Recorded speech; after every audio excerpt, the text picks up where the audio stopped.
as humans and seekers, um, we look for some other moment, and there is no other moment. There's just this moment. It's such a simple thing, and yet somehow quite powerful to be reminded of that there's just this instant.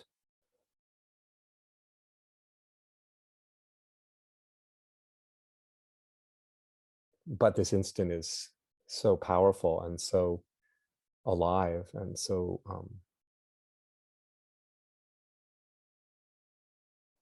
so luscious and rich and bottomlessly so. So let's just spend a few minutes exploring our experience, exploring this instant that's arriving. And you can allow yourself to just be comfortable and your eyes open or closed. It doesn't really matter.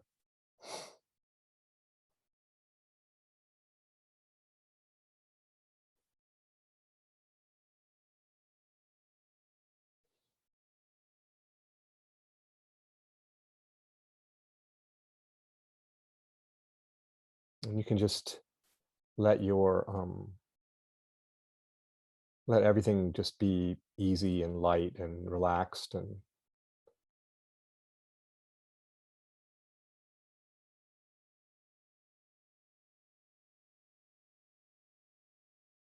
not having to guide or direct or manage or manipulate what's here at all.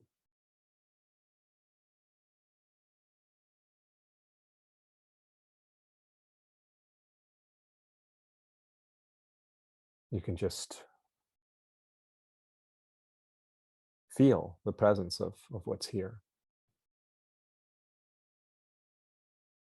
Any aspect of it doesn't matter. In a sense, it doesn't ultimately matter what portion of the field of experience may be coming into more focused view. So you don't have to direct attention, just allow anything that comes into view to come into view, sort of wherever attention happens to land.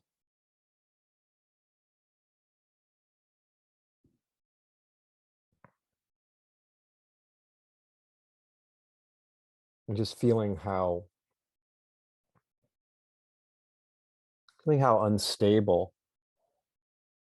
everything is. Unstable in the sense of moving, shifting.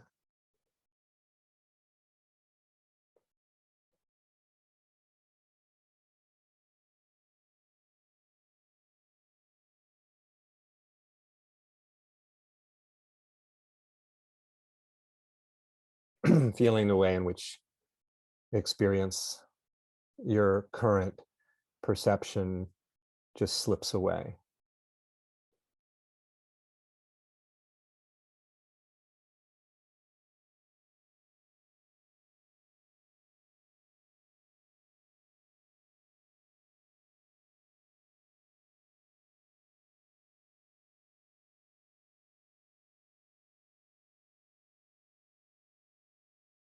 Everything so alive, so dynamic.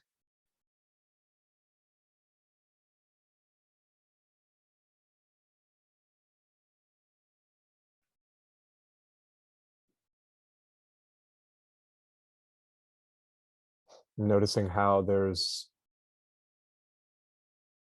no inside or outside to this field of experience.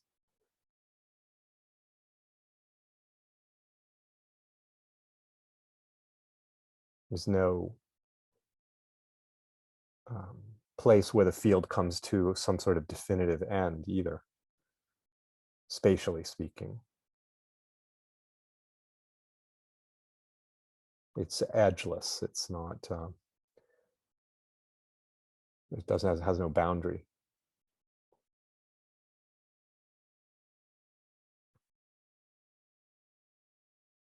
Just notice that.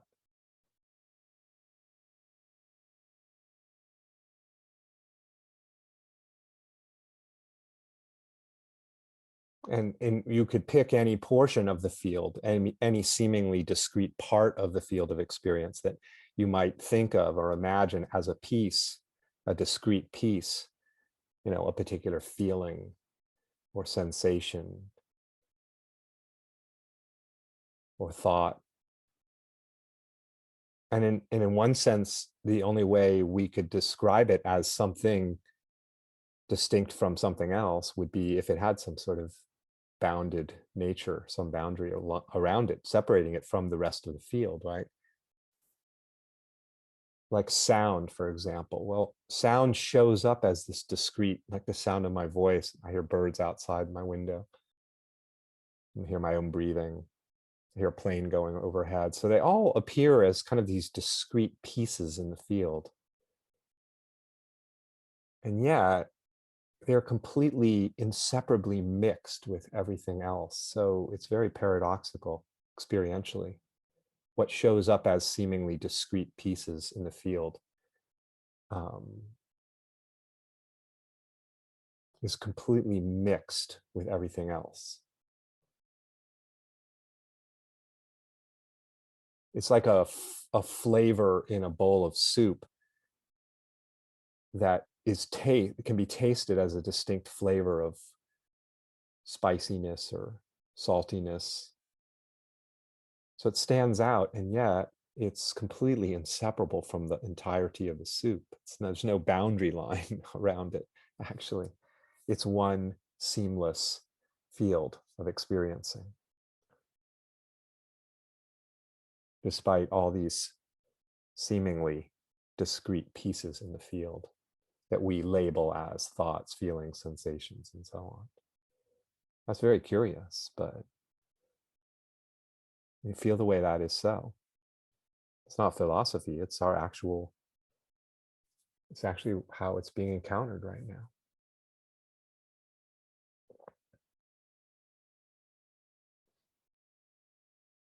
We might imagine ourselves, the one perceiving, the one we imagine is perceiving all of this, experiencing all of this, what we think of as I or the self, as somehow identifiably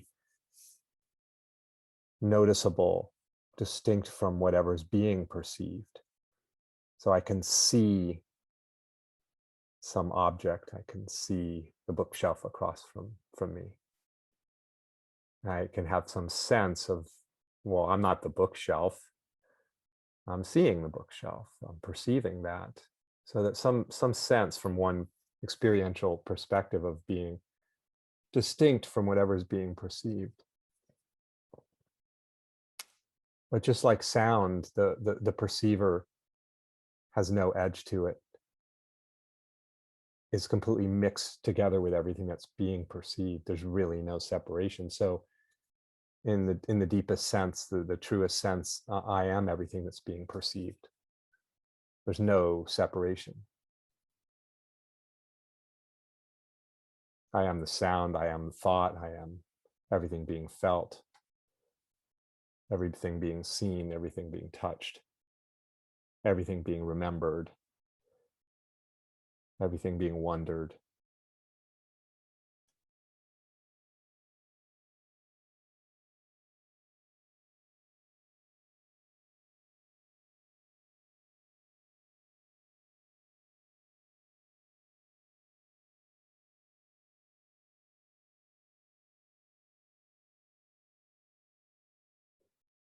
Nothing really has autonomous existence apart from the field, any more than a wave has autonomous existence from the sea out of which it has emerged.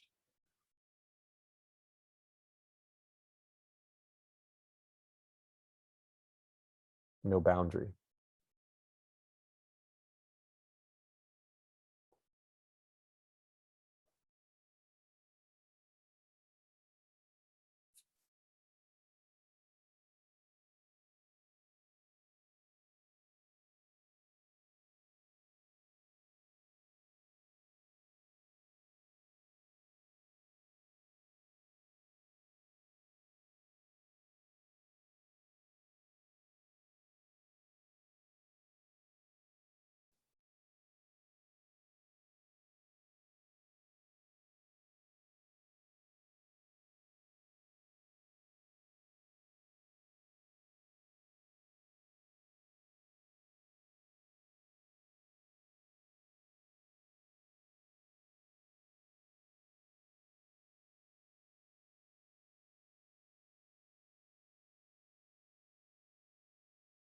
we may have plenty of ideas about being bounded, separate, individuated pieces of reality, but experientially, this is really quite something. You can't find pieces, can't find parts. You can't find edges in your experience, or at least I can't.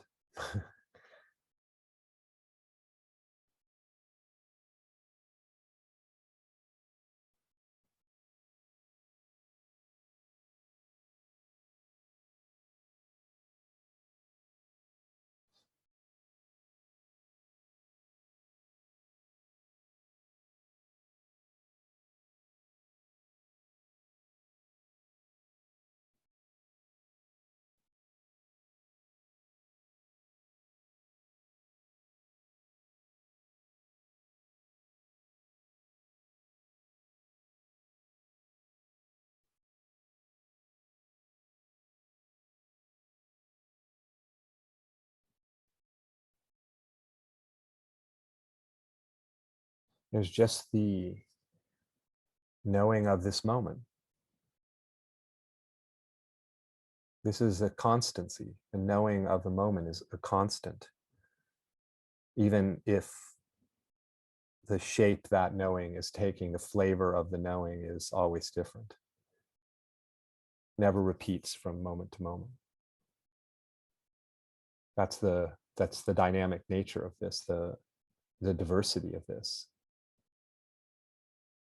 from moment to moment. But the knowing of the moment is a kind of constancy. And the knowing, like everything else, is here effortlessly, isn't it?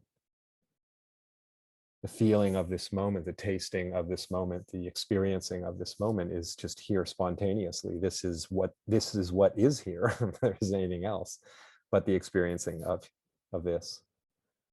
What else is there? And yet that's just here inexplicably. This capacity for reality to perceive itself, know itself, taste itself, encounter itself. But it's always encountering itself. It's never encountering some other. Reality, it always just becomes a different version of itself, gives rise to another expression of itself. In that sense, it doesn't matter what is being noticed, what's being focused on, it's always reality. It's the only place you could ever travel to in the field of experiences, to reality.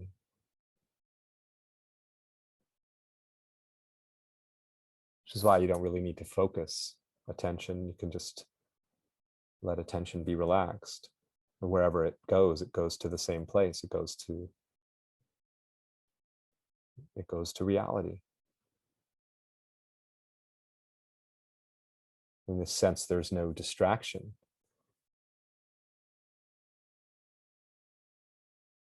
Whatever one is being quote unquote distracted by is reality. So what is the distraction? There's no distraction. It's just traveling to another portion of the field of experience.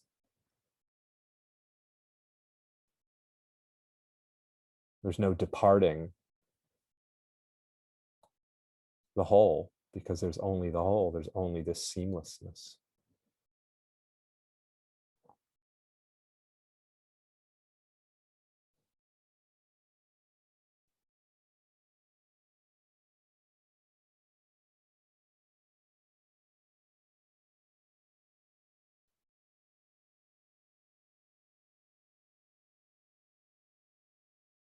Feel the way in which it's not really structured. It's not really, it's very sort of, it's an energy that's just free flowing. It's not really concretizing. It's not really coalescing in some sort of fixed way because of its dynamism. It's just on the move, on the move.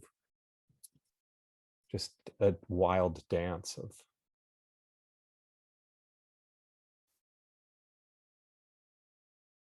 life. So there's no possibility of entrapment or bondage, or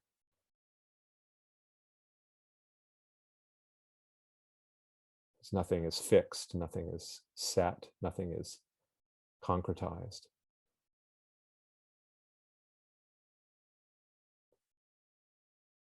Because everything is on the, there's just this flow of constant opening into the next, opening, opening into the next, unfolding of reality. Nothing, nothing ever becoming set in stone.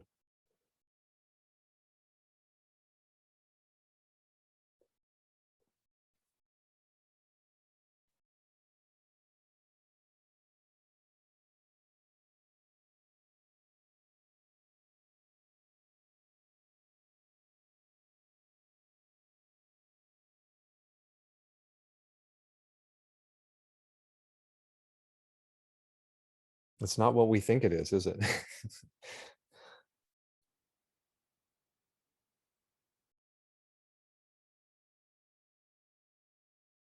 It has no limitation, it has no definition.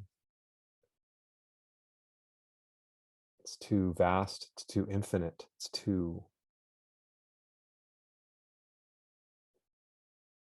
always more than we think it is.